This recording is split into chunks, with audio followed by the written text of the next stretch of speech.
Shalom, shalom again, brethren.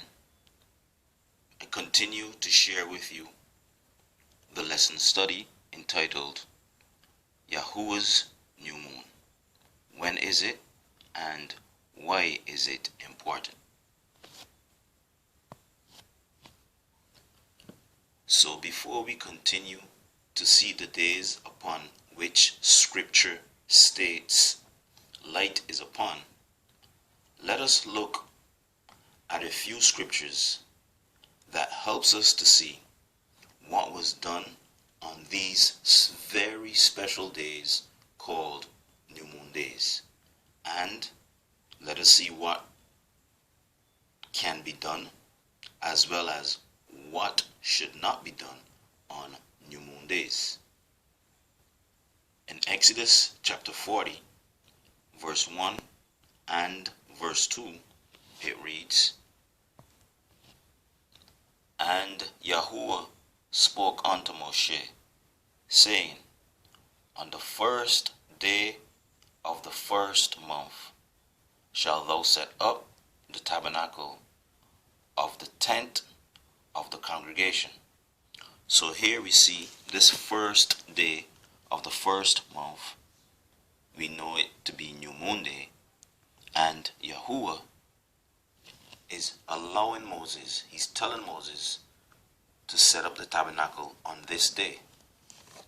Also in this same chapter, when we read verse 12, we see, "And thou shalt bring Aaron and his sons unto the door of the tabernacle of the congregation, and wash them with water."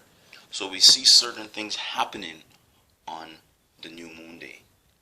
Now as we go in a little more, we can see other things going on New Moon Day, which will give us insight on what we can do on New Moon Days.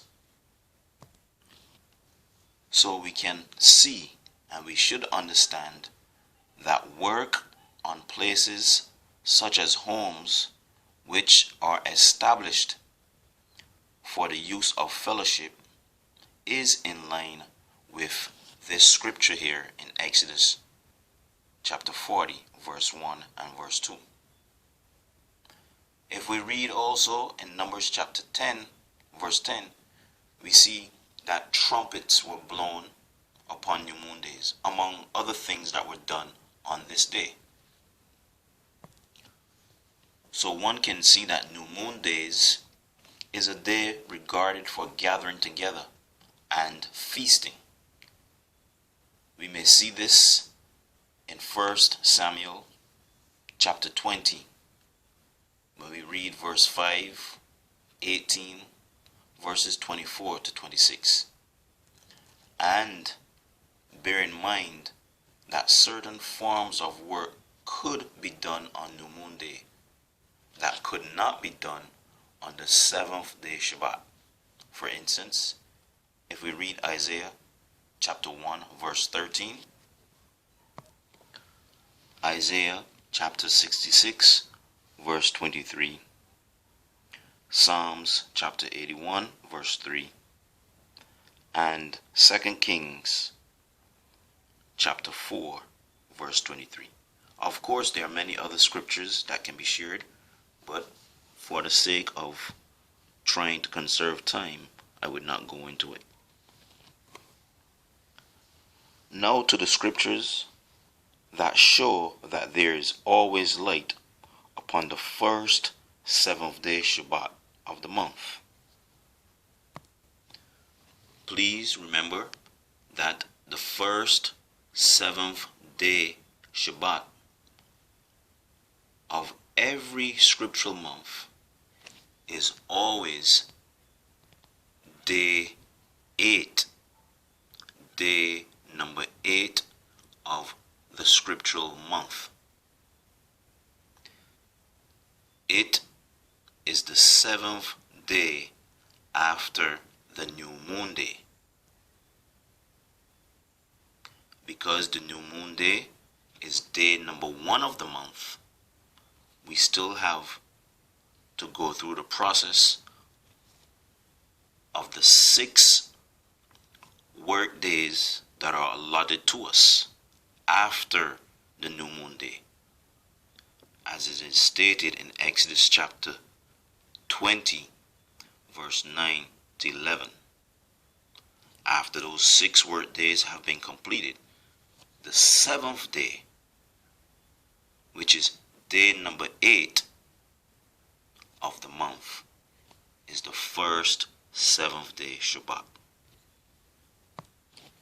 In Leviticus chapter 8, verse 33 to 35, it reads, "And ye shall not go out of the door of the tabernacle of the congregation in 7 days, until the days of your consecration be at an end. For 7 days shall he consecrate you." So this is what the Mosai was telling Aaron when the Mosai told Moses to consecrate Aaron and his sons. It goes on to say, "As he have done this day, so Yahuah have commanded to do, to make an atonement for you.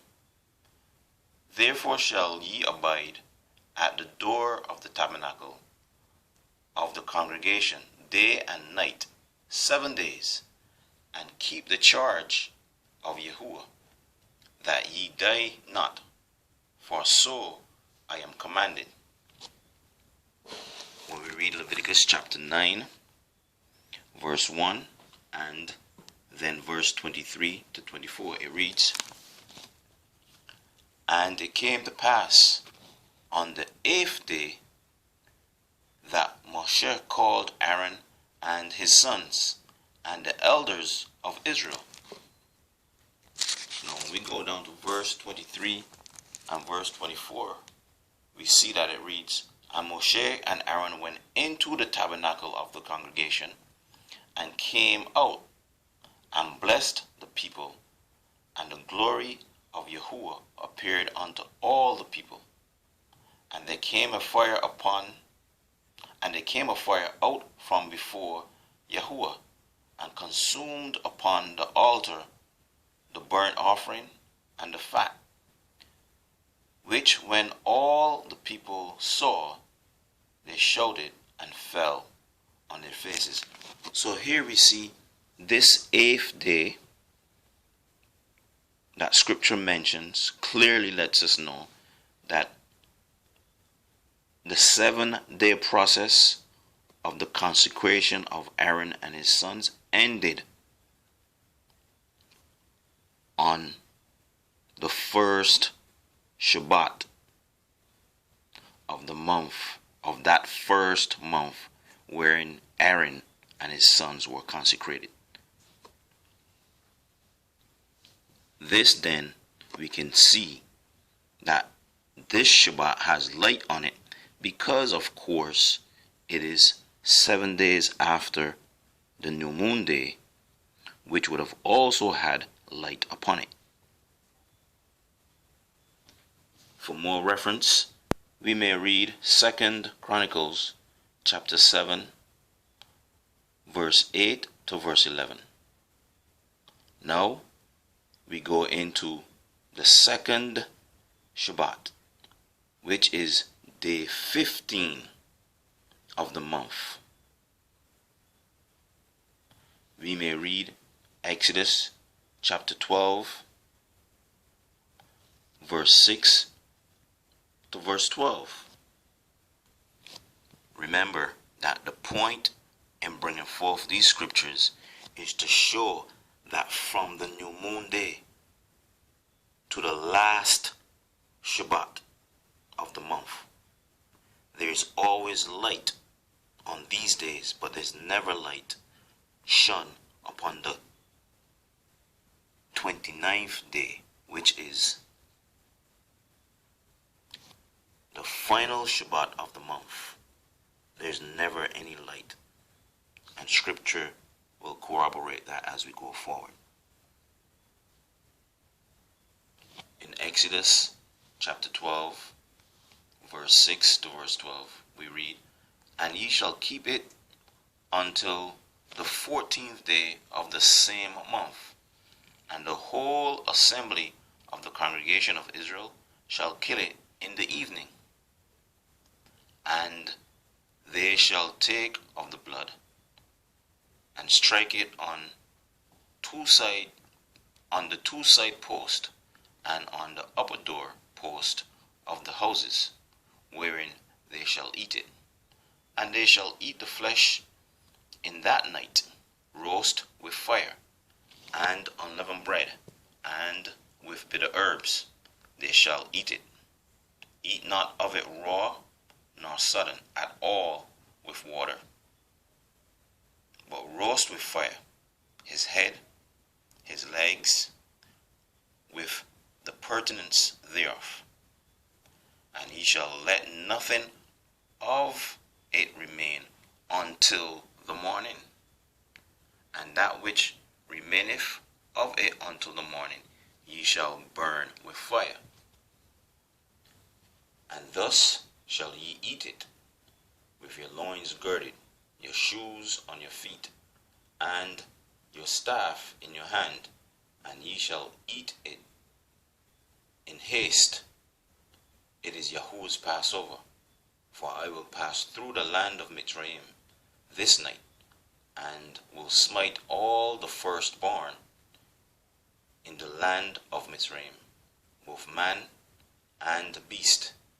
And again, all the mighty ones of Mitzrayim I will execute judgment. I am Yahuwah. That should read, and against all the mighty ones of Mitzrayim I will execute judgment. I am Yahuwah. Again, if we read Exodus chapter 23 verse 15, Numbers chapter 9 verse 1 to 4, and Deuteronomy chapter 16 verse 1 to verse 8. And as usual, there's an abundance of other scriptural references. For instance, Joshua 5 and 10, etc. Now for the third Shabbat, which is the 22nd day of the month, we may read Leviticus chapter 23 verse 36 and verse 39. We may read Numbers chapter 29 verse 12 and verse 35. We may read 2 Chronicles chapter 7 verse 8 to verse 9, and also in the renewed covenant, John chapter 9 verse 14.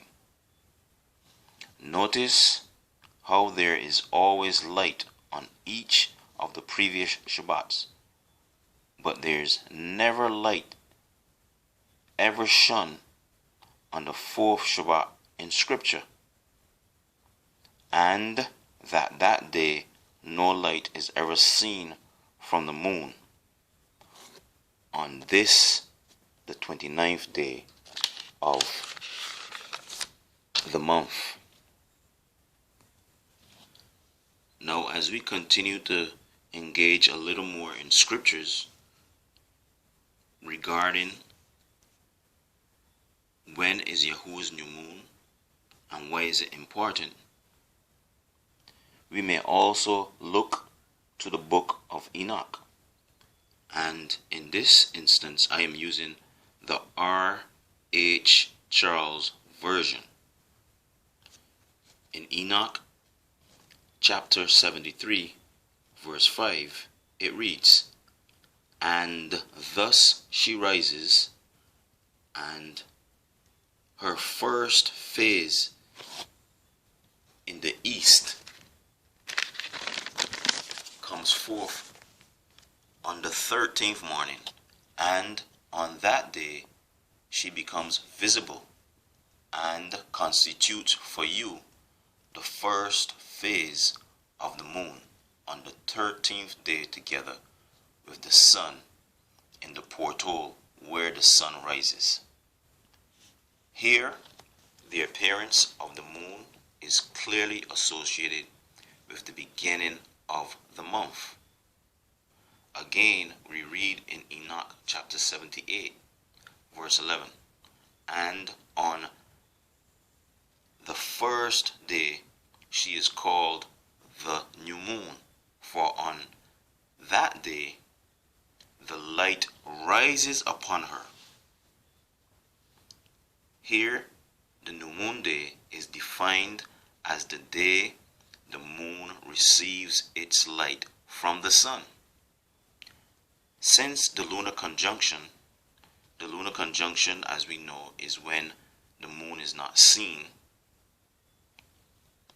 Since this lunar conjunction lasts for a moment, the full daily cycle during which light is received into the moon is also the day during which it will be on conjunction with the sun. When we read Enoch chapter 78 verse 12, it says, and on the first day she is called new moon, for on that day the light rises upon her. Verse 13 reads, she becomes full moon exactly on the day when the sun goes down in the west, and from the east she rises at night, and the moon shines the whole night through till the sun rises over against her, and the moon is seen over against the sun. So here we can clearly see that the first phase of the month is only seen by man's eyes when the sun goes down. I'll repeat that again. We can see clearly that the first phase of the moon is only seen by man's eyes when the sun goes down and the moon becomes visible. However, the process of new moon day is understood to have begun in the lit light or sunshine part of the day after conjunction. Thus, new moon day begins when the moment the moon starts to receive light into itself from the sun. Enoch has also clearly showed us that the full moon is indeed the middle of the month, because he says that the full moon falls on the 15th of the month.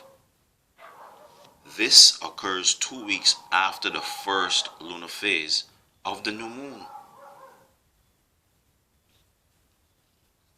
In scripture, we see that there is always light on new moon days, the first 7th day Shabbat, the second 7th day Shabbat, the third 7th day Shabbat, but never on the fourth 7th day Shabbat, which is the 29th day of the month. As I read in the very beginning of the lesson study in part 1, the scripture says, to the law and the testimony, precept upon precept, line upon line. And so I hope that this clearly shows that I'm going to the law by using the books of Genesis, Exodus, Leviticus, Numbers, and Deuteronomy. And then I'm also going to the testimony by using books like Isaiah, Psalms, Chronicles, Jeremiah, etc. to surely and clearly prove the case of when is Yahuah's new moon day. Brethren, I implore you to search the scriptures and rightly divide the word of truth. This is the end of the lesson study, part 2.